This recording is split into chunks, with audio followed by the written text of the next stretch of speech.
Fala galera, aqui é o Lucas Albrecht para o 34º episódio do What's Next. Esse é um episódio bastante especial aqui da segunda temporada.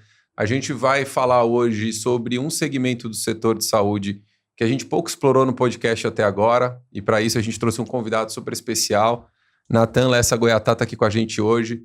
O Natan é CEO do Grupo Pulsa, depois ele vai contar um pouquinho melhor sobre a trajetória dele. E a gente vai aqui junto com ele explorar um pouquinho mais sobre o mercado de hemoterapia no Brasil, quais são os desafios, os potenciais de crescimento para esse mercado. Também vamos falar um pouquinho sobre perspectivas de futuro que ele enxerga tanto para o mercado de saúde como para o segmento que ele atua. Então, mais uma vez, obrigado aí por ter aceitado o nosso convite, Natan. Passar aqui um pouquinho a palavra para você se apresentar um pouco para a galera, eventualmente alguém ainda não te conhece. Então, gasta uns minutinhos contando um pouquinho da sua jornada, como é que você chegou primeiro no mundo de investimentos, depois como é que isso aconteceu dentro do setor de saúde, e aí fala um pouquinho também dessa transição entre mercado financeiro e operação de fato, quando você pulou para dentro da operação do que era a Vita Hemoterapia, agora o Grupo Pulsa. Então, legal. O microfone é teu, cara. Obrigadão. Primeiro prazer, né? Obrigado aí pelo tempo, né, Lucas? Obrigado pela poder estar aqui contando um pouquinho da história do grupo e prazer estar com vocês aí com a Next, né, que já é nossa parceira. Então, obrigado aí pelo tempo, pela atenção, cara. Então, como você disse, né, meu nome é Natan Lessa-Goiatá, sou CEO e um dos fundadores aqui do Grupo Pulsa, antiga Vita, né, Vita Participações, uma tese de consolidação aqui no mercado de hemoterapia. A gente está construindo essa companhia e já está, né, para quase 8 anos de construção de empresa. Eu venho egresso, de fato, aí de mercado financeiro, né? Eu sou de Belo Horizonte, nascido, criado, e trabalhei em algumas gestoras lá na época de faculdade, enfim. Ajudei a montar algumas, trabalhei em outras, e comecei no mercado de VC, né? Quando VC nem era exatamente o nome, trabalhando numa casa chamada Confrapar, né? Existente aí até hoje, e fazia investimentos ali em empresas nascentes, enfim. Levantamos 2 fundos na época, e aí a gente ficava dentro de uma casa, era um pessoal que vinha de mercado de tecnologia, né? Então, hoje conhecidos aí pela Blip, né? Na época, TakeNet, um business de mensagem por telefone celular, que ainda naquela época era aqueles telefones analógicos, né? Então, eles faziam marketing em mensagem, em SMS. Muito SMS, né? Venderam esse business para uns japoneses, aí ficaram líquidos e resolveram montar, tinham conhecido esse negócio nos Estados Unidos. Mas eles ainda trabalhavam na empresa, eu era a única pessoa que trabalhava no dia a dia do negócio, então conheci muito tecnologia nessa época, conheci muito empreendedor legal, né? O pessoal da Moip, na época, egressos do PayPal, tinham trabalhado nos Estados Unidos, vieram para o Brasil montar o business, enfim. Então, e a gente ficava dentro de uma gestora, que era um negócio ainda emergindo no Brasil, chamava DLM, essa gestora, que fazia public equities, eram 3 sócios que tinham voltado para Belo Horizonte para desenvolver public equities, também um negócio ainda meio nascente. E eu convivia muito mais com eles, e aí acabei ajudando eles a montar um fundo de public equities para tecnologia. Tá. A gente montou um pipe de investimentos lá na época. A gente investia em DataSul, TOTUS, enfim, IdeiasNet, coisas que na a gente época... teve, durante um tempo, a pessoa que foi a fund manager, o CFO do IdeiasNet, Alex, como conselheira da companhia também. Legal. Um tempo. A gente conheceu uma Legal. turma lá. Uma turma legal, cara. Michel Urman, o BTG, uma turma super legal lá da IdeiasNet. A gente... Enfim, e aí até a DataSul depois foi comprada pela TOTUS, o pessoal da DataSul virou sócio da DLM, né? Depois criaram a Aurea, que hoje chama Aurea, um outro fundo aí, uma outra casa de VC / Private Equity, enfim. Mas conheci toda essa história ali nascente. André Street, na época tinha Braspag, cara. A Moip, que foi um negócio que a gente olhou, Igor, aí hoje segue empreendendo. A gente, enfim, então, e ali eu conheci o mercado, né? E na época o Marcelo, um dos sócios, me apresentou um grupo de jovens lá que tinha montado uma gestora que estava fazendo um IPO, que é o pessoal da Tarpon. Me apaixonei com aquele negócio ali de investir, poder olhar tanto para public quanto para private equity. E aí me formei, fui morar em São Paulo, trabalhei com a turma, depois trabalhei na Guepardo. Foi uma escola para mim lá com o Otávio, aí muito public equities, né, mas com uma cabeça muito concentrada, uma cabeça de investimento sempre pensando em ganhar dinheiro, que é a cabeça do Otávio, mas pensando também em entender com muita profundidade poucos e bons negócios, né? Fui criando essa cabeça. E aí, no meio disso tudo, o Marcelo Guimarães, que é um dos fundadores lá da Oncoclínicas, né? Tem uma relação muito próxima por conta de família com ele e acompanhei a criação e o desenvolvimento da Oncoclínicas através de conversas com ele, né? Quando eles foram crescendo e ali veio a compra do CPO em São Paulo, ele começou a vir muito para São Paulo. Centro Paulista de Oncologia ali, exato, né? Exato. Legal. E aí a gente trocava muito figurinha e tal, até que chegou em determinado momento, conheci o Hernani também, fundador, sócio, o próprio Bruno também, enfim. E aí chegou em determinado momento, eles estavam ali num processo de saída, Marcelo e Hernani da Oncoclínicas, e aí participei desse processo, e aí eles fundaram ali a Health Invest, que era uma concepção de desenvolver exatamente aquilo que eles tinham feito na Oncoclínicas, né, de construção de uma tese, concepção de uma tese, na concepção de achar negócios e mercados muito embaixo do radar, né, onde o sweat, né, a transpiração, gastar a sola de sapato fosse mais importante necessariamente do que o dinheiro em si, certo. Até porque o nosso bolso vai até a página 2, né?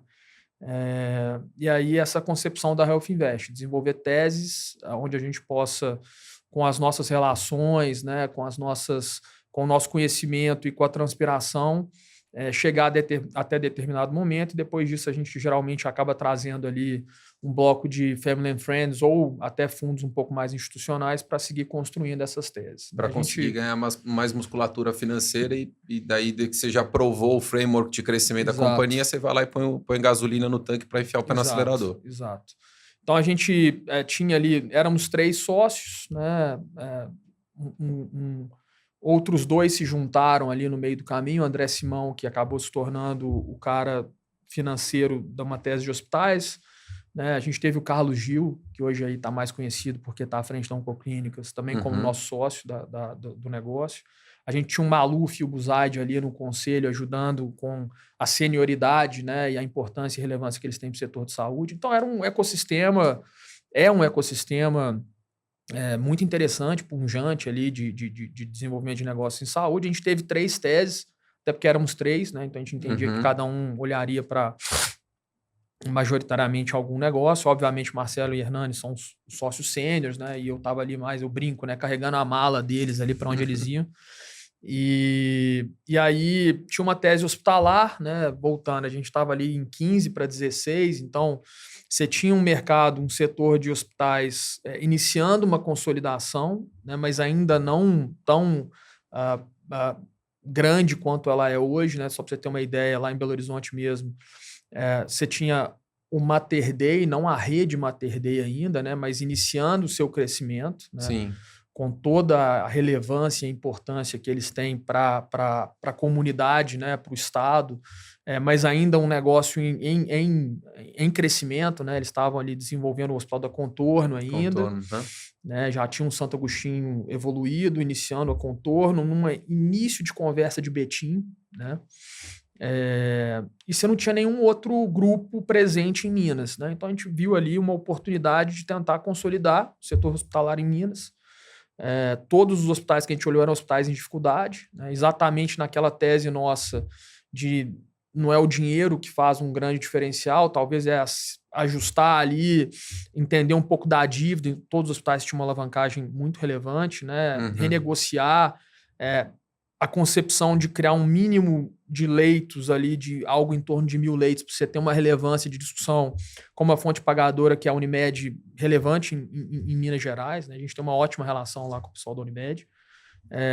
Então essa era a tese. Essa é a tese que acabou entrando o Veracruz, né? Aí a gente começou pelo Vera, né? Pô, isso era 15 para 16, então você tinha um Brasil vivendo ali o período Dilma, né? Período impeachment, então era um Brasil pouco atraente para um investidor estrangeiro. Capital caro. Né? Mas estava todo mundo com muito dinheiro ao mesmo tempo, sabe? Assim, e aí a gente rodava a Faria Lima para, né, contar um pouco da história e todo mundo dizia, olha, legal, né, faz todo sentido, vai lá, compra um primeiro e depois a gente discute um próximo passo. Né? E a gente fez isso, a gente comprou o Veracruz, é um hospital super relevante para Belo Horizonte, né, formador de corpo clínico, né, super relevante, bem localizado, né, e aí a nossa ideia era, a partir dele, seguir no plano dos outros 4 hospitais que a gente tinha mapeado. Até se provou muito mais complexa do que a gente imaginava, né? Já tinha, né, uma enorme admiração por famílias como a família Salvador lá do Mater Dei, a família Moll, a família Bueno, né? Mas depois de estar dentro do negócio, você vê o quão complexo de fato esse negócio é. E aí a gente acabou pivotando esse negócio para uma verticalização com um plano de saúde relevante lá em Minas. E a gente acabou fazendo uma saída para a Apivida. E foi rápido, né? Assim, a gente comprou em 17, né? Em final de 16 e vendemos em meados de 19. Né? Parece rápido, mas acho que isso dá até uma história para uma outra conversa, porque, cara, teve de tudo. A gente, sofreu ameaça, foi tentativa de atropelamento no meio da rua. Você tá brincando. Então vocês começaram era um ativo muito estressado, né? Altamente estressado. Então, você tinha que quebrar ovos ali para construir um negócio que parava de pé e tal. Então, bastante complexo, né? Mas a gente saiu do outro lado, geramos muito valor para os investidores, mas principalmente, né, que é algo que eu aprendi com o Marcelo e com o Hernani, a gente gerou valor para a comunidade, né? Então, assim, se você for olhar o que era o Veracruz antes e o que é o Veracruz depois, hoje um pouco diferente, né? A gente já saiu de lá, já tem aí 6 anos, ainda tem um mega valor, né? Mas é outro hospital. Está entregando mais serviços, mais saúde, mais hotelaria, serviço, né? Estrutura. Então, era uma outra concepção quando a gente saiu dali. Em paralelo a isso, a gente teve uma outra tese de botox em preenchimento em shopping popular, né? Um pouco egresso do que o Chu fez depois lá na XP com a Botoclínica. Né? É um pouco dessa concepção inicial. Né? A gente fez com um sócio, o Rodrigo Maia, que é um grande médico lá de Belo Horizonte, que tem uma clínica classe A+, lá no Belvedere, para quem conhece lá Belo Horizonte. E aí ele teve uma vez uma funcionária que, clínica geralmente ali no período da tarde acaba ficando um pouco mais vazia, né? E aí um dia ela falou, será que eu posso fazer um preenchimento, um botox aqui no horário mais vazio? Você me cobra um pouco mais barato, me dá um desconto. E aí ele clicou, tem um mercado imensamente maior que eu não tô atendendo. A demanda reprimida aqui. Né? E aí a concepção era uma bisnaga, né, ali do botox. Geralmente quando você está numa clínica a mais, você abre ela uma vez, usa o que for necessário para aquela aplicação, o markup é tão alto que você pode descartar o restante. Então a gente foi tentando criar uma tese onde você conseguisse utilizar melhor, né, esses produtos, e aí uma bisnaga se atendia 3, 4, né, você financiava ali um pagamento em 12 vezes, né, e você foi criando acesso a uma população que cada vez mais quer estar bonita, né, quer estar... Né, você conseguiu viabilizar um ticket mais baixo, mas com CMV, exato, que também caiu bastante, administrando melhor teu estoque, teu insumo.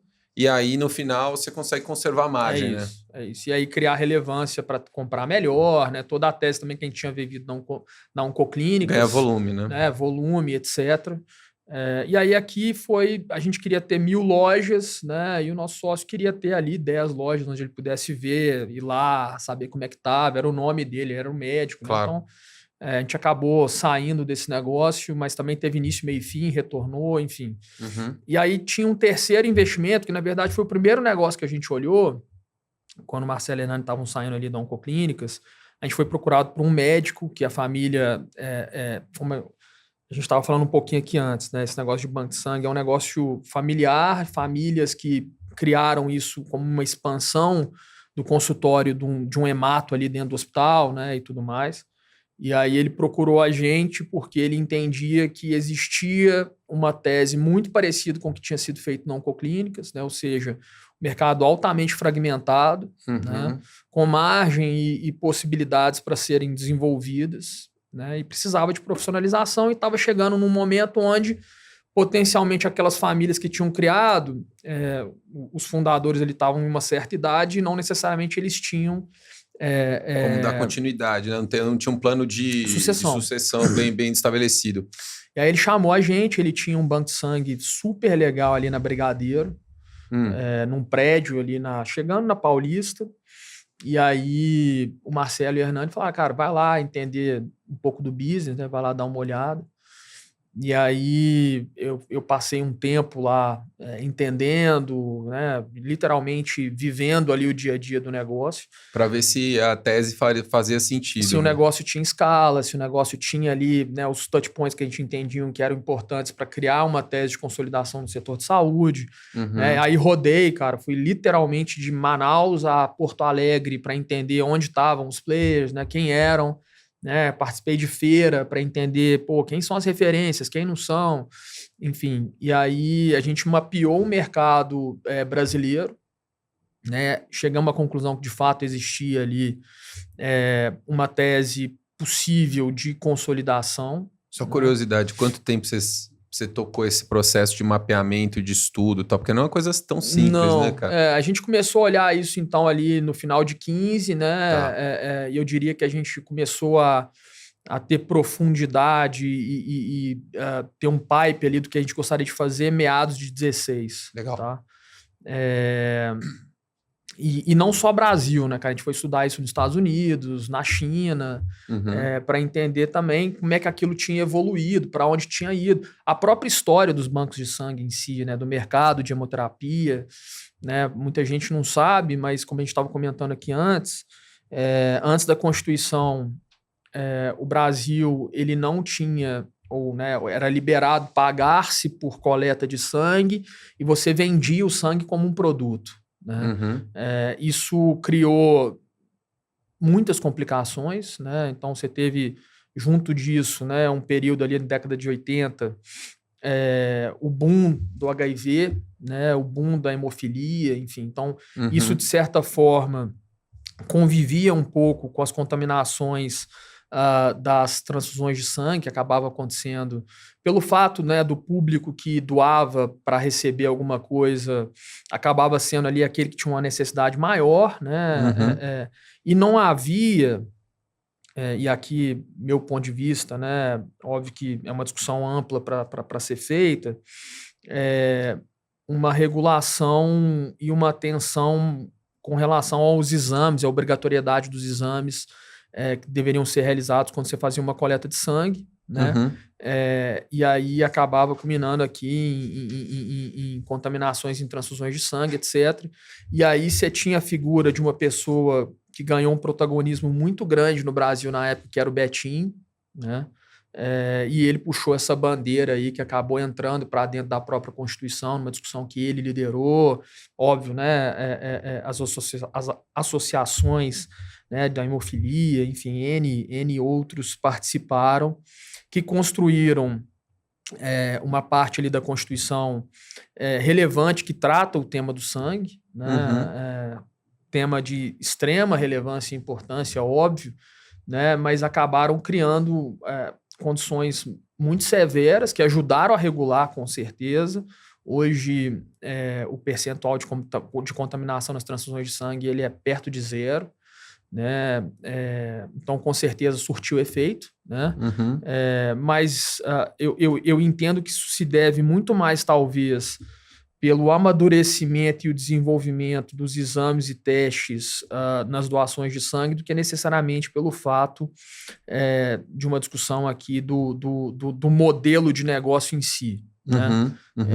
Não que eu seja a favor de remuneração, não é esse o ponto, né? Não acho que esse é o caminho, mas eu acho que o que realmente conseguiu criar qualidade e rastreabilidade foi o amadurecimento dos exames, o desenvolvimento da obrigação, né? O Até aumento... da governança acho que técnica mesmo, clínica das instituições, né? A gente começou a subir a régua aí. O próprio fato de você ter aí, né, a ONA, né, os selos de qualidade que tornam obrigatório o amadurecimento dos prestadores de serviço dentro dos hospitais também ajudam de maneira super relevante. Sim. E no nosso caso aqui, que tem tanta relevância dentro de um ciclo do hospital, faz com que a gente esteja sempre cada vez mais preocupado, né, com o desenvolvimento de qualidade, processo, né, isso com certeza ajuda muito. Então, voltando lá, a gente identificou um setor atrativo, né, que quase ninguém sabia que existia um setor privado, né? Você já liga aqui doação de sangue aos hemocentros, né? O fato de ser doação, então tem esse sentimento. E aí a gente viu ali uma oportunidade de construir uma tese nova. Nessa época eu estava como diretor financeiro lá do hospital, mas me apaixonei pela tese de hemoterapia e acabei puxando aquilo ali. Um dos motivos que eu vim foi exatamente poder construir, tocar e desenvolver uma tese, né? Então, eu venho aqui tocar esse negócio, pego, né, para minha responsabilidade. Marcelo e Hernandes estavam lá no hospital focados no desenvolvimento lá daquele negócio.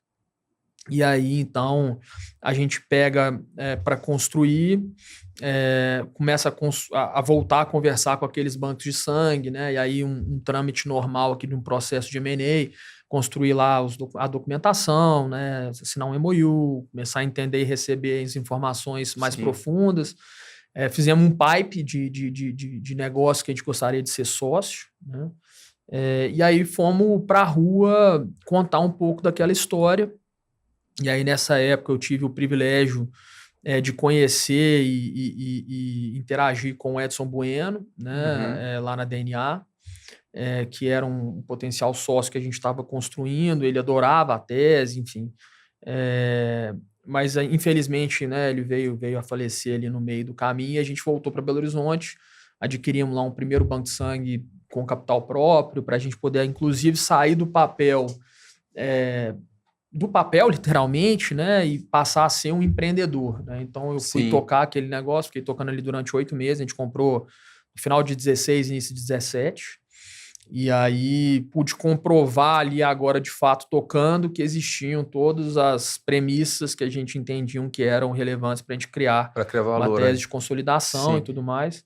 E aí quando eu volto para olhar mercado, setor e voltar a conversar com os outros bancos de sangue que a gente já estava conversando, outros 2 grupos, não que eles tinham sido criados, porque esse pessoal já existia, como vários outros fundadores, há anos, né? Tinham sido criados, né? Então a GSH lá com o Big, com o Carlão lá de Ribeirão, que tinha feito um deal de comprar um banco de sangue ali no Rio de Janeiro, e depois fizeram um movimento super acertado, né? De trocar volume por equity com a família Moll, né? O Kaká lá, que era o cara do M&A, da Redditor, identificou, levou a tese, né? A família Moll tinha comprado um hospital em Recife e aí tinha vindo um banco de sangue junto com o negócio, então eles já estavam ali meio que entrando também, e aí acharam na GSH a plataforma para desenvolver e plugar o volume, né, da Redditor, que, né,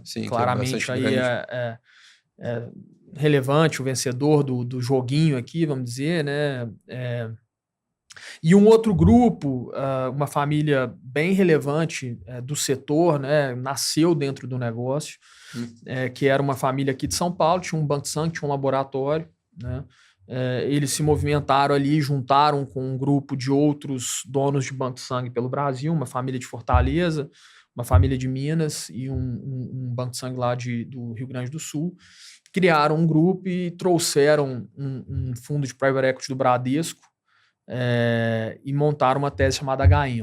Né? Então você tinha a Vita, que a gente tinha criado, iniciando ali, você tinha o GSH com a Redditor e você tinha a HM com o Bradesco. Com o private equity do Bradesco, né, que usava capital do Bradesco. Ainda assim, 80% dos bancos de sangue que eu tinha mapeado e que eu gostaria de fazer alguma coisa estavam ali disponíveis, né? Então a gente vamos em frente, vamos agora voltar essas conversas. E no meio desse caminho... Até só uma perguntinha claro. aqui. A estrutura da Health Invest na época, vocês estavam investindo em capital próprio ou vocês tinham montado uma estrutura de, sei lá, um fundo de investimento em participações que vocês captaram com cotistas adicionais? Como era a estrutura de captação de recursos para investir nessa tese? A gente tinha um bolso, né? De novo, Marcelo e Hernando tinham vindo de um início, meio e fim muito bem sucedido da Oncoclínicas, né? Então a gente tinha um bolso ali, de novo, que ia até a página 2. E a gente sempre foi de trazer famílias e amigos para investir em conjunto, né? Criava ali a tese, mas muito mais num modelo de club deals do que num modelo de fundo, né? Tá. Eu até vim com uma cabeça de ajudar a organizar isso, mas eu acabei entrando para dentro, né, daqui da Vita e isso ficou num segundo plano, né? Uhum. Mas a gente usava dinheiro próprio e trazia dinheiro de amigos e familiares para a gente poder desenvolver até certo ponto aquela tese ali e depois trazer sócios institucionais financeiros para seguir crescendo nos negócios. Então foi exatamente isso que a gente fez ali na Vita, né? A gente comprou com dinheiro próprio e aí o que aconteceu? Em 17 ali, meados para o final, a gente tinha lá o Hospital Veracruz, que a gente tinha comprado. E tinha um pessoal ali do Rio de Janeiro que tinha montado uma tese hospitalar e tinha comprado um Hospital Veracruz em Campinas. Sim. Né? Que é o pessoal lá era Bozano ainda, que chamava o fundo. Né? O Dr. Júlio Bozano tinha juntado 2 private equities e criado a Bozano Investimentos.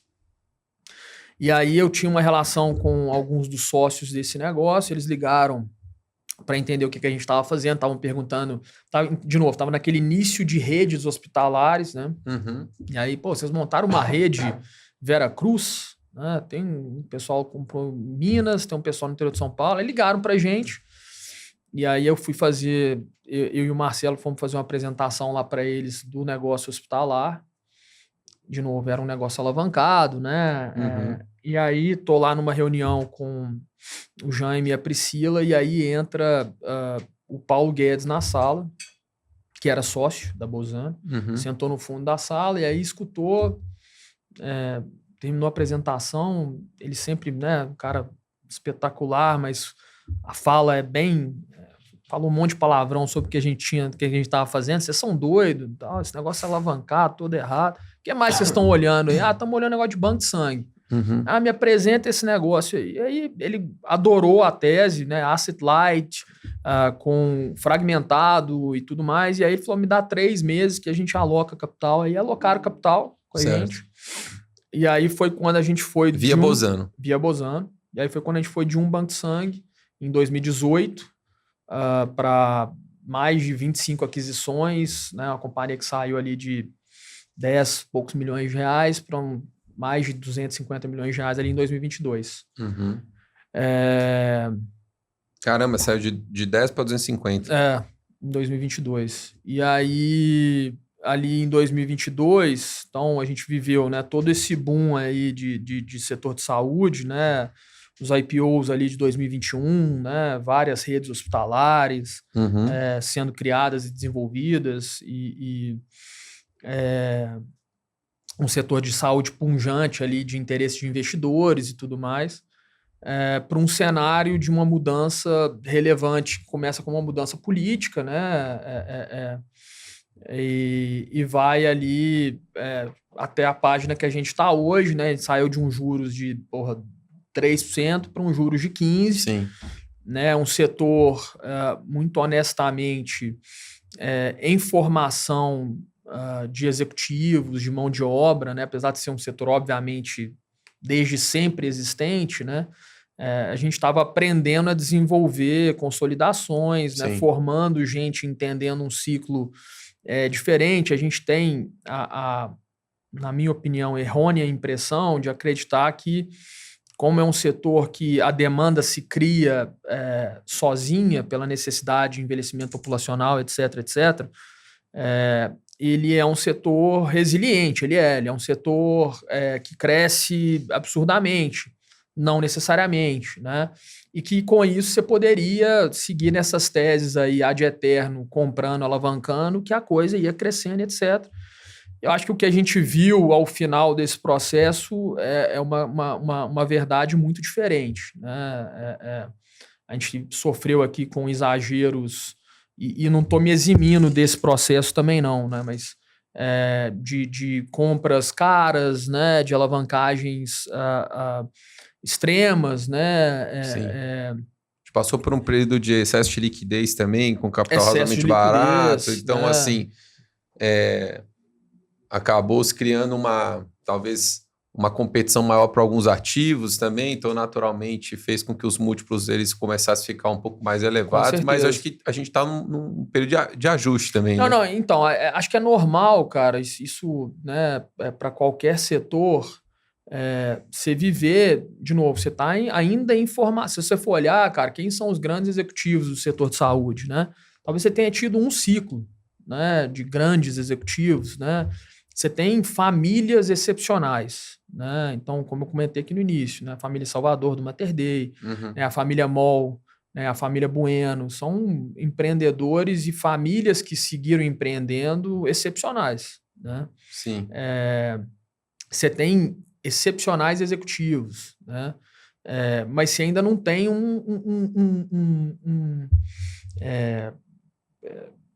ciclos repetidos, né? E isso cria aprendizado, né? Isso cria, com certeza, um processo de amadurecimento de um setor, de entender que é um negócio, né? A saúde não era vista como negócio. Não era. Né? É bem recente, né? Estava conversando com outras pessoas também que a gente, assim, o próprio Emerson Gasparetto, que foi CEO lá da DASA durante um tempão, eu estava conversando com ele falou, cara, se a gente colocar em perspectiva há quanto tempo, de fato, a saúde começou a pensar, sei lá, primeiro que até poucas décadas atrás, 1, 2 décadas atrás, você não via ativos de saúde listados em bolsa.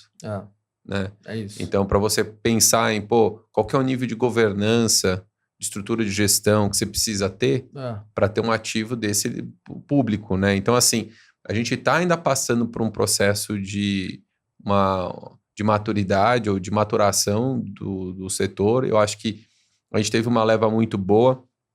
O que eu tenho sentido das conversas que eu tenho aqui é que a galera está muito preocupada com a formação das próximas gerações de executivos, entendeu? Assim, tipo, a próxima liderança. E isso é legal, né, cara? Acho que isso você conseguir enxergar, né, uma turma nova vivendo momentos difíceis e saindo do outro lado, entendendo e se preocupando não só com o seu negócio, né, mas que eu acho outro ponto super relevante para o setor de saúde, ele tem que ser sustentável, né? Assim, e para ele ser sustentável, os participantes precisam entender que é necessário que todo mundo tenha seu espaço, né? Não adianta o hospital querer amassar o prestador de serviço, né? O prestador de serviço querer amassar o seu fornecedor de insumo, né? A fonte pagadora,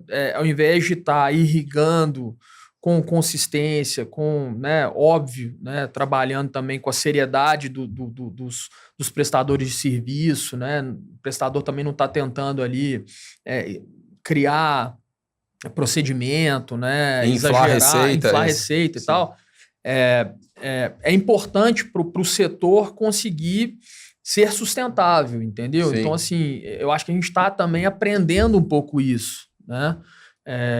E eu acho que isso é super relevante. Não dá para você ter, eu sempre falo, né? Negócio bom é negócio ruim para ambos os lados, né? Porque se você sai da mesa achando que você só ganhou e que o outro lado não está tendo nenhum tipo de ganho, a tendência é, a médio prazo, isso estourar de alguma forma. Não vai dar certo. E como a gente lida, no final do dia para salvar vidas, né, para tá ali atendendo, esse tipo de relação não pode existir, entendeu? Então, assim, é muito necessário, e aí acho que é um desenvolvimento e uma maturidade que a gente entenda que negócio de saúde dá dinheiro, dá retorno também, entendeu?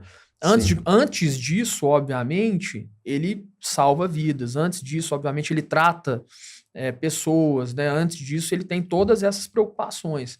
Mas se ele não for sustentável, ele não para em pé, cara. Então ele não vai poder estar te ajudando, ele não vai poder estar salvando, entendeu? Exato. Eu acho que ao longo do tempo a gente está vendo que está tendo mudança, ainda tem muito para caminhar nesse sentido de entender que saúde pode ser um negócio. E quando saúde se transforma num negócio, desde que você não inverta a pirâmide de prioridades do que é uma instituição de saúde, para que finalidade ela existe, dá sim, e é muito bom quando você coloca qualidade no jogo, segurança do paciente no jogo, e essas prioridades elas estarem em primeiro lugar ali. Com certeza. E porque normalmente, é uma discussão que eu tive muito aqui também, que é assim, se investir em qualidade, em assistência, é algo que vem sempre em detrimento de margem? E não. Assim, os maiores gestores que eu recebia que não, se você investir em qualidade, em treinamento de equipe, capacitação, você consegue entregar uma melhor saúde, um melhor cuidado com retorno financeiro vindo junto. Com certeza. Porque isso melhora, reduz o teu tempo de internação, reduz rehospitalização, você tem um paciente com maior satisfação, isso melhora a tua capacidade de negociação com a operadora de saúde, entendeu? Você como prestador passa a ser um destino mais procurado pelos pacientes e por aí vai. Então, assim, acho que tem eu acho que esse grande mote de que saúde não é comércio, saúde não é... Sabe? Tem um pouco dessa questão cultural, assim. Com certeza. Então, eu acho que você começa a enxergar isso como um negócio e traz o que o mercado de saúde ainda precisa pra cacete, que é profissionalização, gestão, processo, tecnologia, controles, para de fato funcionar. E no final, cara, sai melhor saúde, sai melhor resultado clínico, entendeu? É isso, você tem que estar sempre preocupado com a atenção inicial e de onde nascem os negócios de saúde, que é isso, melhorar desfecho, né? Aumentar a qualidade de vida, buscar novas tecnologias, né? Ter avanço e desenvolvimento. E para isso é necessário que o seu negócio seja sustentável. Sim. Né? E você não pode ter vergonha de dizer que você tem um negócio sustentável, né? Desde que você esteja... Porque assim, o mercado se autorregula, entendeu? Assim, se eu não seguir como prestador de saúde, buscando melhorias, novos avanços, novas tecnologias, né? Em algum momento o mercado vai se autorregular e eu não vou estar mais ali. Sim. Né? Se você estiver jogando um jogo que o mercado não reconhece que está criando valor para todas as pessoas, você vai ser naturalmente... Exato, ele regula, entendeu? Então, assim como em qualquer outro negócio, a busca constante por evolução e desenvolvimento é necessária em saúde e para isso acontecer, você tem que ter sustentabilidade. Sim. Né? Você tem que ter um negócio que, primeiro, antes de qualquer coisa, salva, ajuda e melhora, né? Mas que ele também pare de pé. Então, a importância do setor como um todo entender isso é muito relevante. Uhum. Né? E que essas relações que são, né? E aí também daria um outro bate-papo longo, né? Esquizofrênicas aqui entre quem toma o seu serviço, quem paga o seu serviço, né? Ao invés de você estar preocupado em como é que eu vou alongar o pagamento, né? Você poderia estar preocupado em como é que eu vou tornar essa cadeia sustentável, porque não é sustentável você ficar tendo essa quebra de braço aqui com o plano de saúde o tempo inteiro, né? Você gasta mais energia tentando puxar a corda para o seu lado do que, assim, seria muito melhor gastar esse tempo se fosse todo mundo pensar e trabalhar em conjunto para uma solução que não seja soma zero, né? Se a minha cabeça tiver no melhor desfecho, o melhor atendimento e o melhor uso dos meus insumos para atender o paciente, eu vou estar atendendo também de forma direta a necessidade do plano. Claro. Exato. A Glosa nasceu para isso, né? A Glosa nasceu para os procedimentos terem de forma clara qual é o tratamento ideal para aquele desfecho ideal. E aí eu acho que a inteligência artificial vai ajudar muito, né? Você vai ter um lake data ali de informações daquilo que funcionou e não vai ser uma coisa meio que... Porque no final do dia, a medicina sempre foi um negócio muito... O seu médico teve aquele conhecimento, tem aquelas crenças, né? E ele vai te atender daquela maneira. Sim. Para um procedimento, ele pode ser a referência mundial para aquilo. Mas será que para tudo? Mas será que para tudo? Então, assim, acho que o que a gente está buscando é, de novo, procedimentos que se tornem ótimos, né, em termos principalmente antes de qualquer coisa para desfecho do paciente, e se isso se somar também à melhor utilização dos insumos, do serviço, etc., a gente vai ter um melhor serviço, isso vai facilitar para o hospital, vai facilitar para o plano, vai facilitar para o paciente. Eu acho que a inteligência artificial vem para ajudar muito nessa discussão e dar acesso, se você estiver lá no interior do interior ou se você estiver numa grande capital, a possibilidade de você ser tratado de uma maneira muito parecida e ter o melhor desfecho possível. Né? Exato, a gente tem um desafio de acesso ainda enorme, né? Eu queria pular contigo, assim, para entrar um pouco nos detalhes do setor de hemoterapia mesmo, né? A gente estava conversando um pouquinho no café antes e você estava falando que houve muita mudança regulatória ao longo do caminho. O setor de hemoterapia é um setor extremamente fiscalizado, regulado, porque trata de um insumo extremamente sensível, perecível e que era super importante para uma série de linhas de cuidado, né? E aí você estava falando um pouco sobre as diferenças dos setores de hemoterapia pelo mundo, né? Você citou até o caso da Austrália e tal.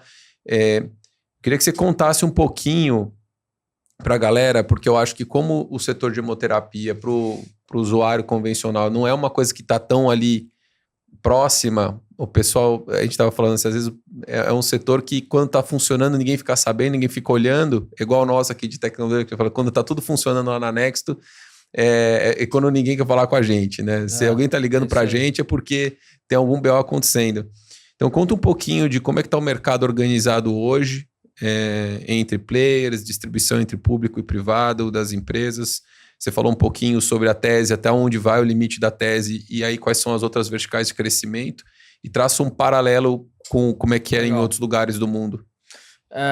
Então, assim, o meu negócio é ser como quase um selo de qualidade e a certeza de que se você toma um sangue, né, recebe uma transfusão de sangue do Grupo Pulsa, você vai ter, com certeza, extrema qualidade de toda a cadeia do sangue, né? Então, a gente se tornou um banco de sangue que coleta, processa, testa, né? A gente é verticalizado, hoje a gente tem um laboratório que faz todos os exames, então, junto com uma doação de sangue de bolsa total, a gente coleta ali os tubinhos, nos quais a gente faz ali todos os exames, HIV, sífilis, chagas, hepatite, chegamos a fazer Covid, enfim. Então, estamos evoluindo agora para malária, né? É uma discussão aqui que está acontecendo. Hoje os bancos de sangue públicos fazem o teste da malária e os privados ainda não.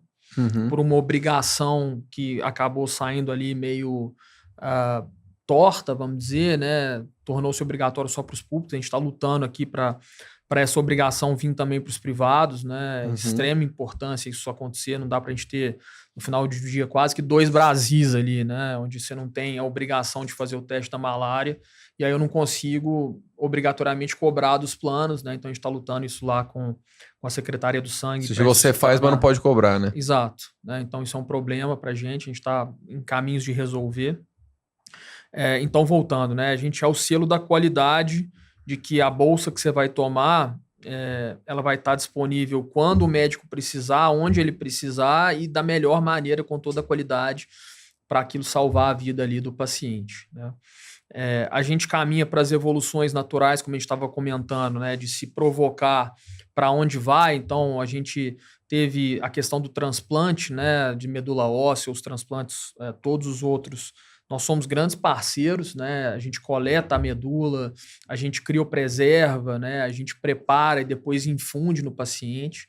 Então, os bancos de sangue foram aqui, acompanharam todo o desenvolvimento desse tratamento que é o transplante, né? A gente tem um papel crucial nesse processo. Mais recentemente, né? A gente está muito vivo e participando do processo do CARTICEL, né? Que é uma nova terapia aí que vem se desenvolvendo e com resolutividade super alta, né? Tem o desafio, obviamente, aqui do financeiro, né? Mas o transplante teve isso lá atrás também. E A gente hoje é um entende negócio... que é uma questão de tempo, da gente ter soluções financeiras e mesmo com sofisticação da indústria, tecnologia, escala, a gente conseguir ter carti cada vez mais... A gente tem os cartis in-house aí sendo desenvolvidos, o Einstein puxando essa fila sempre na vanguarda, né? Então, a gente realmente acredita, a gente tem inúmeras discussões acontecendo, seja com a indústria que já está, né, e que lidera, ou com essas discussões de cartis nacionalizados para criar aqui acesso a uma terapia que com certeza vem para disruptar. Então, a gente tem muito desse papel, né? A gente viveu o processo da consolidação, né, de ir comprando. A gente está presente hoje em 19 estados, a gente tem 22 coletas espalhadas por esses 19 estados, a gente atende aí mais de 550 hospitais e clínicas, e a gente vem então também nesse front de desenvolver essas novas tecnologias e tudo mais. Só que o que a gente viu e a gente vê no mundo, né, é que o banco de sangue foi evoluindo cada vez mais para o desenvolvimento de novas terapias e também para uma tese escondida dentro do negócio, que é o setor de hemoderivados, né? Então, acho que tem um grande exemplo, que é a Grifols, né, que é uma empresa espanhola, é o sobrenome da família, o nome, né? O Vitor Grifols lá atrás, ele foi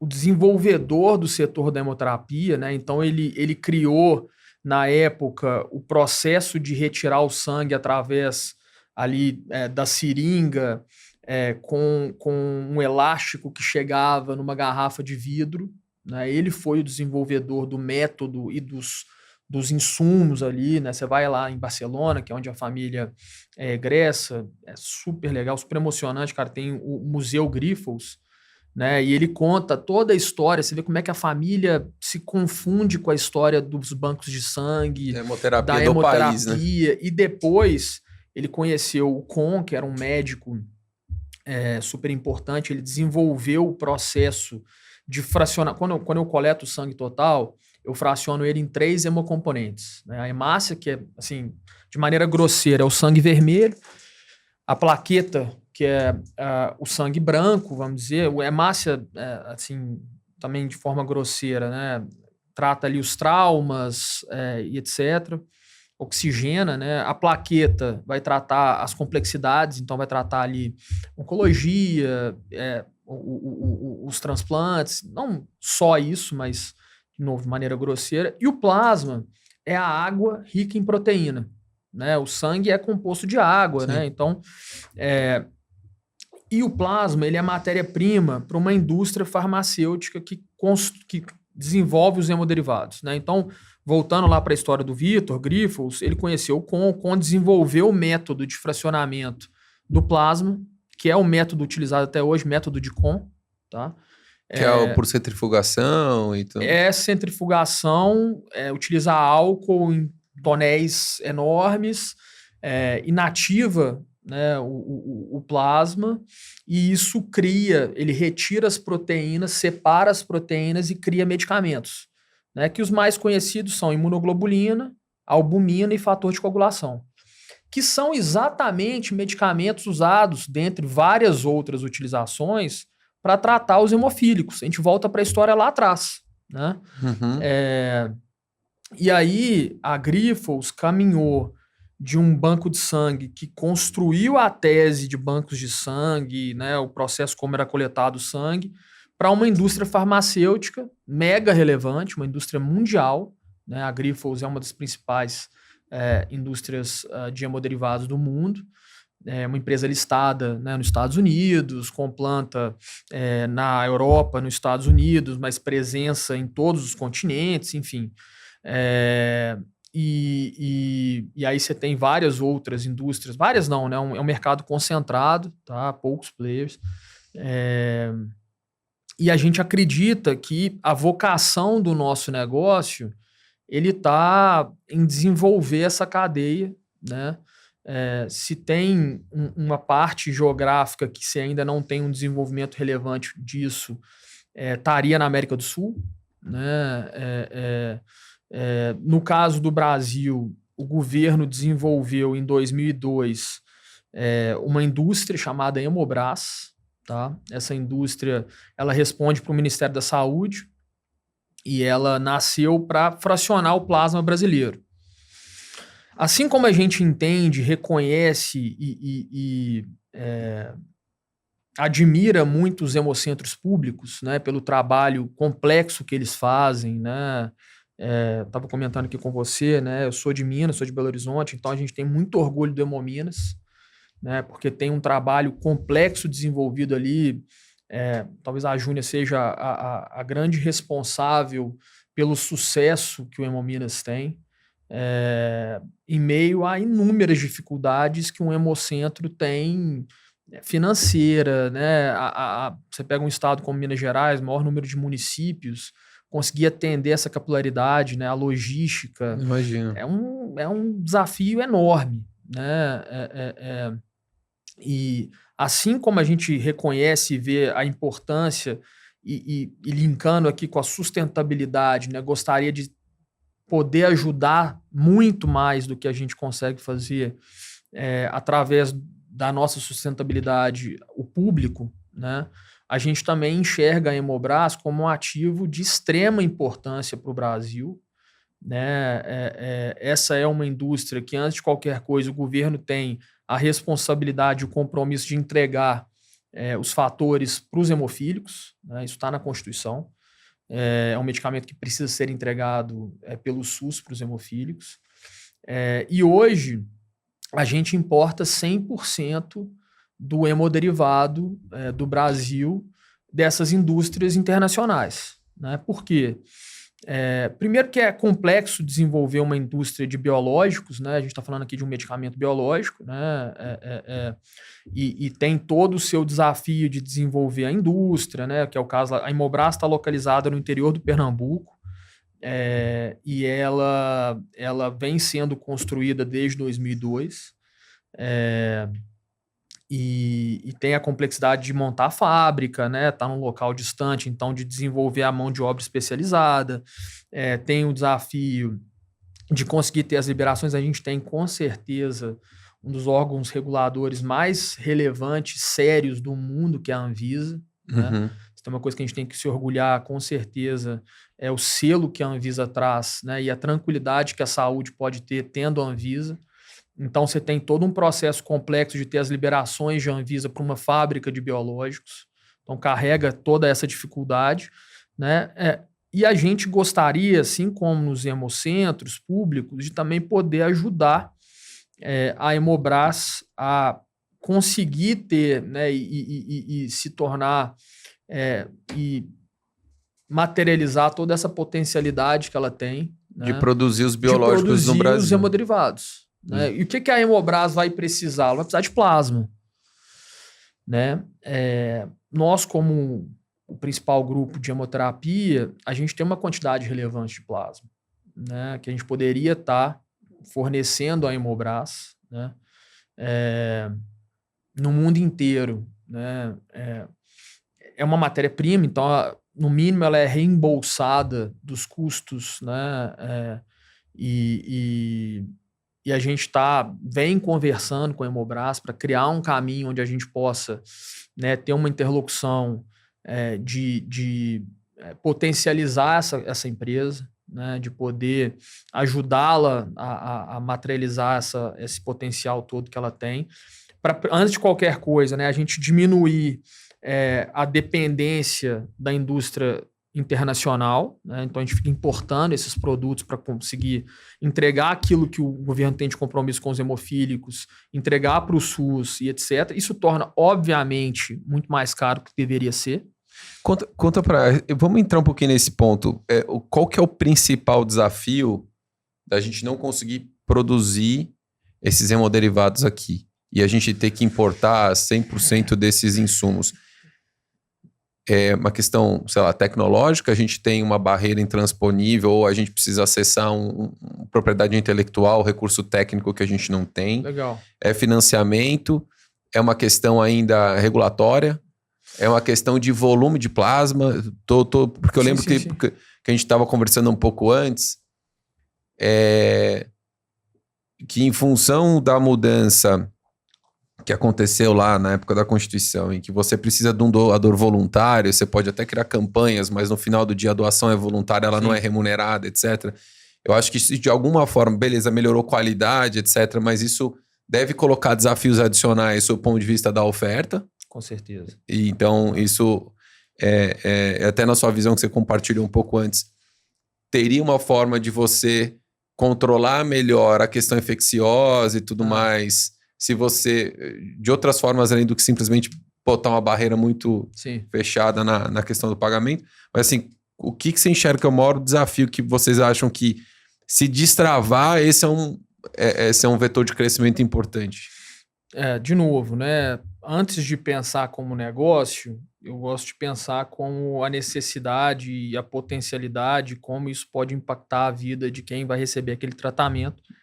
E esse é um mercado enorme, né? Assim, cada vez mais os hemoderivados estão sendo utilizados para diferentes tratamentos e com relevâncias gigantescas, né? Eles têm ali a vocação inicial, que é tratar oncologia, que é tratar doenças autoimunes, né? Que é um pipe gigante de medicamentos que vêm sendo desenvolvidos e vão sendo utilizados para esse fim.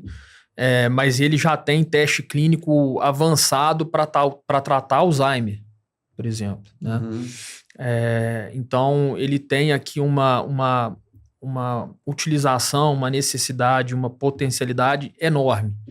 Junta-se isso ao fato da gente utilizar de maneira muito ínfima a quantidade, né, as gramas de proteínas que esses hemoderivados têm por população, né?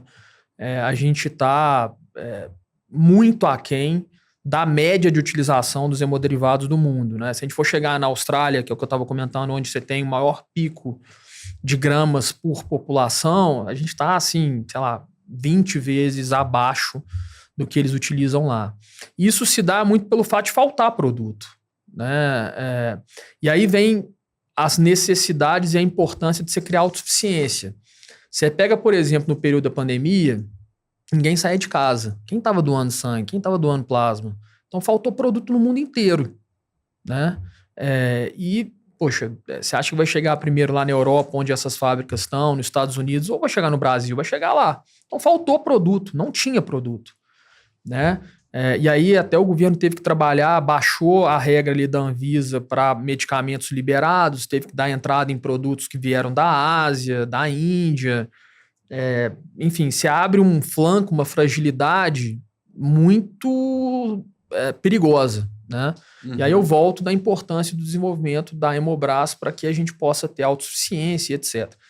E por que isso não se dá, a meu ver, né? Assim, você vê que os modelos de empresas que souberam trabalhar, criaram governança e criaram empresas de perfil misto, né? Então, uma Petrobras da vida, né? A própria Vale, que acabou migrando, se tornando mais privada, mas ela tem uma participação de governo, né?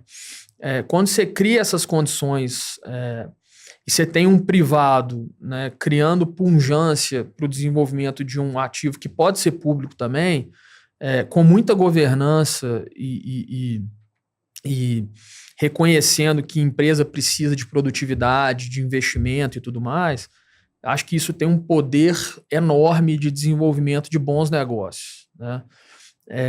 Eu acho que falta isso um pouco, de certa forma, no desenvolvimento da Hemobras, né? Falta o reconhecimento, e não só na Hemobras, talvez no setor de hemoterapia, né? Falta um pouco do reconhecimento de que público e privado podem trabalhar juntos, né, para maximizar a relevância e o poder que esse setor tem, né? Então, assim, eu adoraria poder ajudar os hemocentros públicos com sangue quando eles precisarem, né? Eu adoraria poder ajudar. A gente estava falando de outro tema, né? Da importância do desenvolvimento de tecnologia para o setor público, né? Uhum. Os dados do setor de hemoterapia são muito defasados, né? A gente fala que o Brasil tem de 1,5% a 1,8% de doações no total da população, ou seja, a gente chegaria ali em alguma coisa entre 3 e 4 milhões de doações de sangue por ano. Uhum. Mas onde está essa informação, né? Você tirou isso de onde, né? É muito defasado, né? Então a gente está tentando criar aqui apoio com tecnologia, com sistema, para a gente conseguir ter um setor de fato minimamente que traga informação, né? Que a gente consiga. Por que isso é importante? Pô, eu preciso entender se aquilo está sendo efetivo, se você está coletando uma quantidade necessária, se você está transfundindo de maneira correta. O banco de sangue, a principal preocupação de um banco de sangue é não descartar a hemocomponente, né? A partir do momento que o doador foi lá fazer sua doação, ele quer salvar a vida de alguém, né? Então, só para você ter uma ideia, o nosso índice de descarte de hemocomponente é na casa de 3%. Né? Por quê? Porque a partir do momento que eu coletei o sangue, apesar de todo mundo achar que eu tenho doação e tal, eu tenho custo a partir do momento que você pisou na minha estrutura. Eu preciso ser muito produtivo, né, em transfusão com relação à doação, porque além do compromisso com aquela pessoa que saiu de casa, fez sua doação, eu tenho um compromisso em salvar vidas e a gente chega de novo na sustentabilidade do negócio. Né? Então, assim, qual que é o nível de descarte dos hemocentros públicos? Né? Que tem todo esse desafio de atender uma capilaridade enorme, mas onde a gente poderia estar ajudando os hemocentros a serem mais produtivos? Então, a tecnologia é importante para isso. Né? E aí, voltando ao caso da Hemobras, ela hoje tem uma dificuldade porque ela não tem a planta pronta. Ela fez uma PDP, né, com uma empresa francesa para transferência de tecnologia. Isso está sendo desenvolvido já há alguns anos. Né? Acho que a gente está mais perto do fim do que já esteve, né? Mas ela ainda está desenvolvendo a conversa do plasma, a organização do plasma. Então, de novo, a tecnologia e a informação é importante para isso. Né? A gente tem se aproximado porque a gente acredita que nós poderíamos ajudar a centralizar esse plasma. Né? Nós temos o laboratório... Ou seja, resolva o plasma. Você tem outras coisas para resolver, Nós temos o laboratório, a gente poderia estar testando, a gente tem, né, várias verticalizações aqui dentro do negócio que a gente poderia estar sendo apoio para potencializar a importância que a Hemobras tem, entregar mais plasma e com isso você ter mais produto acabado. E aí hoje o que acontece? Ela contratou uma empresa internacional, né? Ela pega o plasma, aquilo que ela está conseguindo fazer, já conseguiu fazer um trabalho importante, mas poderia estar desenvolvendo. Ela manda esse plasma para fora e o produto acabado volta para o Brasil. Né? Então a gente precisa criar condições de desenvolver uma indústria local. Claro. Por que a gente precisa ir na China achar tecnologia, sendo que ela já investiu na tecnologia, agora a gente tem que desenvolver um mercado local. Então vamos se apoiar junto aqui, o privado, né? Vamos entregar o plasma para dar condições para ela trabalhar da maneira correta. Vamos, se eu posso ajudar, né? Assim, existem vários formatos, a Grifols mesmo, por exemplo, no Egito, o Egito tomou a decisão, eu quero ter autossuficiência, eu vou investir, eu quero ter plasma, eu quero ter indústria. Okay. Em 3 anos, ele tomou a decisão, eu preciso de um privado que saiba fazer isso. Então criou-se uma companhia, 51% do governo do Egito, 49% da Grifols. Né? A Grifols entrou com a tecnologia, construiu a planta, construiu 20 coletas de plasmas espalhados no Egito. Final desse ano tem autossuficiência de plasma, ano que vem a planta está pronta. Então, em 3, 4 anos, ele vai ter construído a autossuficiência. Vai conseguir produzir seus hemoderivados dentro de casa. De um país idêntico ao Brasil, 200 milhões de habitantes, com desafios mais relevantes logísticos. Você está falando de um país, né, com deserto, complexo e tal, e conseguiu fazer. Né? Então, eu estaria aqui pronto e apto para ajudar o desenvolvimento disso e gostaria muito e acredito muito que o nosso desenvolvimento passe por isso, entendeu? Muito legal, cara. Muito bacana. Fiquei com uma dúvida.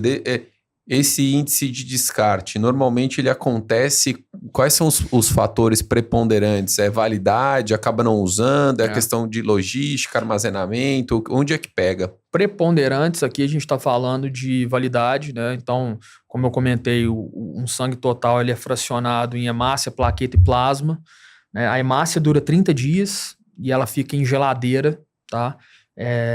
A plaqueta, ela dura 5 dias ela fica... Porque na temperatura ambiente tem que ficar na agitação, uma estrutura de ar-condicionado, né? e numa máquina de movimentos laterais, tá? Para ela não aglutinar. Sim. E o plasma, geralmente ele é congelado e ele dura 365 dias depois de congelado. E aqui tem várias formas, né? Você pode ter o plasma fresco, e aí tem uma duração menor, mas você usa para transfundir quase que de imediato, enfim. Então, o principal fator é a questão aqui da validade. Estou errado em afirmar que a maior perda é plaquetária? Plaquetária. Com certeza. Porque provavelmente, né? Menor duração, você já perde um dia porque você manda para o laboratório, entendeu? E aí é um business de logística. No final do dia, eu tenho hoje um BI onde eu sei quanto que eu coletei, eu tenho aqui, a AI vai ajudando a fazer a previsão de transfusão, etc. E aí você vai controlando aquilo ali para você ter o mínimo possível de descarte, né? Eu ainda acabo tendo um descarte relevante de plasma, que é 15% do plasma, entre 10 e 15 eu transfundo, e esse restante a gente deveria estar utilizando para desenvolver uma indústria farmacêutica. Óbvio que tem uma parte, né? Plasma feminino, ele não é utilizado para transfusão, então eu não crio esse plasma feminino. Tem várias discussões aqui, mas para a indústria eu poderia fazer, para a indústria poderia utilizar. Por quê? Isso é dúvida técnica, mas não faço ideia por quê. Estudos e já comprovados, você acaba tendo um índice mais alto de reações transfusionais nesse perfil de plasma, entendeu? Então, para a indústria você tem a inativação do patógeno, eu falei lá atrás, né, do processo com álcool, etc. Então você não tem esse problema. Mas para a transfusão em si, você tem um impacto maior de reações transfusionais por algumas questões aqui ligadas aí à questão anticoncepcional, enfim, N coisas que acabam tendo essa questão. Poxa, cara, eu aprendi tanto. E aí eu acho que, assim, de verdade é um setor que, ao mesmo tempo que ele é complexo, e ao mesmo tempo que ele fica muito nos bastidores, ele é extremamente interessante, né? Ele é, como você falou, é apaixonante mesmo, porque eu lembro que a gente atende alguns serviços de hemoterapia também, né? E acho que são algumas dezenas já. E eu lembro que eu conversei com um médico hematologista uma vez, que o cara era um real apaixonado, o cara tinha doutorado, pós-doutorado na área e tal. O cara, você vê que o cara, tecnicamente, ele conhecia com uma profundidade cada processo. Isso foi no Hemocentro vinculado ao Hospital Alemão Oswaldo Cruz, que também é um parceiro nosso. Legal. E, eu passei uma tarde lá. Joselito, Dr. Joselito. É um grande apaixonado, né? Então, assim, ele pegou e a gente estava lá, evidentemente, falando sobre a solução da Nexto para automatizar tudo. Hoje eles utilizam a solução, já tem alguns anos já que eles são parceiros. E ele falou, não, da importância, ele queria mostrar para a gente que, de fato, ele gostou tanto da ideia de não ter que fazer controles manuais e poder controlar melhor a cadeia do sangue e tal, que ele quis mostrar para a gente o quanto, de fato, era importante. E aí, nos bits and bytes do negócio, né? Pô, eu sou engenheiro, eu não sou um cara da área da saúde, né? Eu sou meio fuçado na área da saúde, mas sou engenheiro. Então, assim, foi muito legal ver, pelo olhar dele, o quanto ele era apaixonado. Assim, olha, sabe o que acontece? Se varia tantos graus aqui, eu tenho um impacto nisso, isso aqui, essa molécula faz isso daqui. Esse é no nível técnico. Eu falei, cara, realmente isso aqui é muito importante, sabe? E assim... E a gente tá vendo essa parte que você falou sobre os biológicos, hemoderivados e tal, o quanto essa indústria está ganhando relevância em nível internacional, né? Assim, acho que tem surgido cada vez mais terapias extremamente eficientes. Eu vi recentemente essa metodologia, o uso do CAR-T para finalidades, além daquelas que são as mais conhecidas do CAR-T-cell, para doenças autoimunes mesmo, assim, além de doenças ligadas a... Que no final do dia, uma doença oncológica, ela está muito associada a isso também, mas eu vi o pessoal começando a trazer descobertas de novos usos de CAR-T. Então, eu acho que é muito importante isso que a gente fez aqui hoje, bater um papo sobre isso e mostrar a importância de um setor que está em fase de desenvolvimento. Tem muitas vertentes de crescimento de tecnologia mesmo e de coisas que vão ajudar a gente a entregar mais terapias avançadas na ponta, que vão melhorar a vida das pessoas. Poxa, foi um puta aprendizado. Acho que o que eu gostei da conversa, Nathan, e te agradeço por isso, você, ao mesmo tempo que tem um conhecimento muito grande do negócio de saúde, do setor, e eu acho que na linha da estratégia de como os ponteiros estão se alinhando ou desalinhando, e como os players estão se movimentando e para onde está indo o dinheiro, e aonde de fato tem viabilidade de se criar negócios de saúde que de fato geram valor.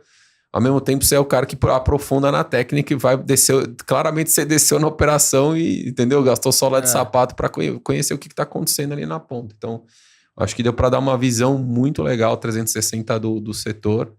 Obrigado aí pela conversa. Eu quero te fazer uma última pergunta, caminhando para a finaleira aqui. E aí, eu acho que foi naturalmente, assim, a gente acabou cobrindo o roteiro aqui de uma forma brilhante. A parte final, que é uma pergunta que a gente sempre faz para os convidados, e aí não precisa estar relacionada necessariamente ao setor de hemoterapia, mas a gente normalmente mantém isso dentro do setor de saúde, que é você, com toda a tua experiência, tua vivência, o que está te animando nos próximos anos aí para o setor? E aí, se você quiser trazer uma coisa mais específica do segmento, ótimo. Mas também não precisa ser só sobre isso. E o que ainda é algo que te incomoda, que acho que a gente não está evoluindo tão bem, que são desafios que a gente ainda não transpôs e que são coisas que te desanimam um pouco. Legal, cara. Primeiro, acho que pode começar pelo desanimar e terminar com a parte boa. Primeiro, agradecer, né, pelo tempo, cara. A Next, com certeza, um parceiro nosso e espera seguir, né, aumentando aí a parceria. Prazer poder falar, né, sobre Eu realmente tenho paixão pelo negócio, pelo setor, então me dá prazer falar sobre ele. Como eu comentei no início, né, o nosso grande diferencial acaba sendo sola de sapato mesmo, então eu vivo intensamente, estava comentando com você ali, né, eu vou a todas as operações praticamente quase todos os meses, né, vou lá sentar com a menina que está coletando, né, vou entender ali quem do time né, eu preciso estar estimulando, né, vou entender alguma dor, vou conversar com o cliente, né, então toda visita a gente vai em algum hospital, cliente nosso, para entender. O nosso negócio, ele passa muito pela complexidade, né, então complexidade está muito ligado ao resultado do hospital. Então, você vê alguma interferência, aumento ou redução ali, você vai tentar entender com o diretor do hospital para ajudar ele, né? Com certeza isso está impactando no resultado dele. Então, isso é um papel também que eu faço bastante. Então, eu acabo ganhando profundidade. Eu acredito que a gestão tem que passar por isso. Então, me dá muita alegria de falar e de comentar. Sobre essa questão, né, do que está mais me incomodando, talvez, eu acho que é um pouco disso que a gente falou, né? Que o público e o privado, o SUS tem um papel importantíssimo, né? Assim, acho que muitas vezes você ser tratado pelo SUS, apesar da gente entender das dificuldades que isso também tem, como é vocacional, né? A pessoa que atende pelo SUS, a medicina em si já é uma vocação, né?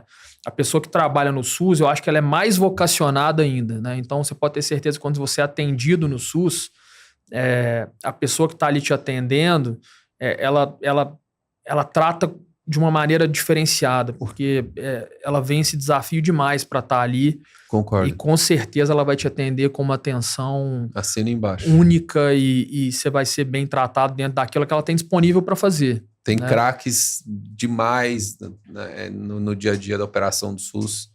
E eu acho que isso que você tocou o termo perfeito. Acho que é vocacionado. As pessoas que estão ali. E, cara, o que eu já vi da situação da saúde do Brasil real, de médico que tira o dinheiro do bolso porque o paciente não ia conseguir comprar uma determinada medicação importante para o tratamento dele. Enfermeiros que já tinham terminado o turno, já tinham terminado o plantão, podia ir para casa, mas tinha um paciente ali em cuidados paliativos que provavelmente não ia passar daquela noite e não tinha familiar para ficar e ficava ali só para a pessoa ter alguém do lado, sabe? Isso único, cara. Assim, acho que, de novo, eu ao mesmo tempo que eu sinto, e vou falar sobre essa fraqueza, eu sinto orgulho também de ter um país que conseguiu construir um negócio tão relevante que é o SUS, sabe? Assim, nós temos, no final do dia, sei lá, 3/4 de uma população que não é coberta por plano de saúde, que dentro das suas dificuldades disso existir, tem o SUS ali que apoia, que desenvolve, que busca desenvolvimento de tecnologia, né? Você tem a vocação dos médicos para atender através dele. Só que, ao mesmo tempo, o que eu sinto que falta é um pouco do privado e do público. E aqui não é só porque o privado quer evitar, não. Sabe? Acho que a saúde suplementar muitas vezes tenta se aproximar, tenta apoiar e não consegue encontrar ali no público esse caminho para encontrar uma solução e uma equalização e sustentabilidade. Falei tanto disso aqui no meio dessa conversa. No meu negócio, isso é mais sensível ainda. Eu sinto que existe um abismo aqui entre os hemocentros públicos e a falta de comunicação e relação para construir saídas e caminhos e produtividade que eu gostaria de enxergar. E eu fecho um pouco falando sobre essa necessidade de desenvolver a Hemobras, né, e como eu venho tentando me aproximar e desenvolver um caminho para que essa coexistência seja saudável, pensando na importância que ela tem e pensando no país, né? Além disso, eu acho que nesses últimos anos pós-pandemia, a gente criou um gap muito relevante entre os prestadores de serviços e as fontes pagadoras, né? Não acho que aqui é uma culpa exclusivamente da fonte pagadora, porque eu reconheço que existem muitas quebras de protocolo, né, e procedimentos que precisam ser revistos para que isso se torne mais uma vez sustentável. Sim. Né? Mas eu acho que majoritariamente você tem um vício de uma busca constante em prolongar, em achar caminhos para os pagamentos, né, e dificultar isso, né? E claramente, cara, num cenário que mistura um setor altamente alavancado, né, que nos últimos anos fez aquisições e saiu consolidando, etc, por uma necessidade. Acho que o setor de saúde ele precisa de consolidação, vai seguir acontecendo, a gente acredita nisso aqui. As empresas precisam ser cada vez mais importantes e relevantes, porque exatamente você tem um setor que sofre em encontrar razoabilidade aqui no ciclo de recebimento e etc. Né? Então, acho que esse é um problema sério. Concordo. Que a gente precisa parar e discutir para achar antes que seja tarde demais e que você não consiga ter... O mercado já está meio que se organizando para isso, até movimentos não muito tradicionais de verticalização entre players que não necessariamente fazem uma verticalização consolidada, mas com joint ventures e tal. Então, naturalmente, está se reorganizando, porque não tem mais como os players andarem de forma muito isolada ali, tentando sobreviver meio sozinho ali. É isso. Tá difícil. E aí essa consolidação acaba se tornando o caminho, né? Assim, você ganhar mais força e peso para conseguir, de alguma forma, ter mais voz e equalidade ali com a fonte pagadora. Então, acho que isso é um ponto de preocupação também que eu estou sempre buscando aqui e discutindo com o time interno para a gente evoluir. E na parte que me anima, cara, assim, eu acho que conseguir enxergar dentro disso tudo, né, um setor que foi se profissionalizando, se tornando mais relevante, né, que foi encontrando caminhos para ser visto mais como negócio e respeito por isso, isso me anima muito, né? Dentro da minha perspectiva, que a possibilidade de estar desenvolvendo novas tecnologias, né? Então, participando dessas discussões de cartel que eu acho que tem tanta relevância, conseguindo enxergar as discussões aí da inteligência artificial que deveria ajudar a fechar esses gargalos aqui do que a gente comentou, né? Em criar procedimentos com desfechos mais relevantes, né? Impactando de melhor forma na vida dos pacientes, etc. E principalmente, né, encontrando, no meu caso aqui, um caminho para a vocação dos hemoderivados acontecer de uma maneira correta, me anima muito. Né? A gente está num momento super legal de companhia, a companhia vem crescendo de maneira super interessante, né? A gente vê várias opcionalidades aí para seguir crescendo e se desenvolvendo, e ter essa oportunidade de poder falar mais sobre um setor que muitas vezes a gente acha que ele nem existe, né? Que a gente está acostumado a falar que banco de sangue bom é aquele que ninguém lembra dele. E aí trazer essas discussões aqui para a população entender, poder ajudar e fortalecer, e se fortalecer como companhia para isso acontecer, também me anima bastante. Show de bola, Nathan. Muito obrigado de novo por ter aceitado o convite, por estar aqui, por ter cedido gentilmente o seu tempo. Foi um puta de uma aula, um maior aprendizado aqui. Obrigado mesmo, cara. Obrigado eu, cara. Um prazer. Estou sempre à disposição aí. Valeu.